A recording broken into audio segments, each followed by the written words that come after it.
should not call someone you don't know in the event of a crisis.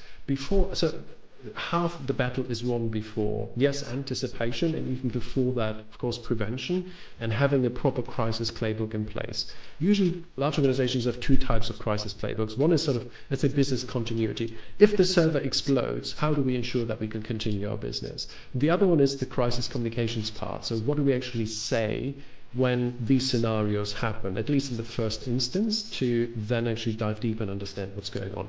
So, and then you need the messengers who have been well trained.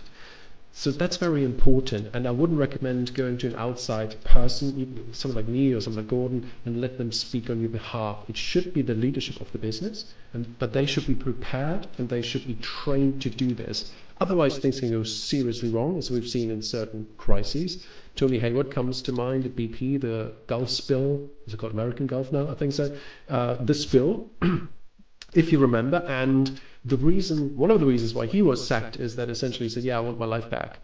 And this is something you can't do in a crisis, to be and appear selfish. In a crisis, you need to be altruistic. We're going to pay these people. We want to make things right. We're going to, yes, it doesn't matter what it costs. Whatever it takes, we're going to make it right.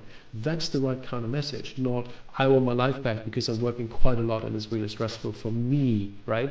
The rich person with other people losing their life. But I give this example because the BP example is so obvious, and what was wrong with it is so obvious. So never be selfish or appear selfish in a crisis. Make sure that you always appear to be altruistic, so you're not the villain of the story.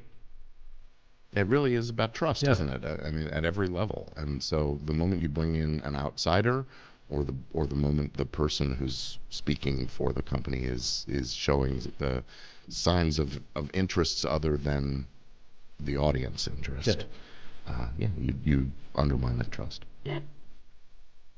So how would we go about this training that you mentioned? Or, training is one part. The other part is like that playbook. How do we approach that? Is that something that, when you have a certain number of people on your team, you're like, okay, now we need to start like yearly training, or what is your recommendation for that?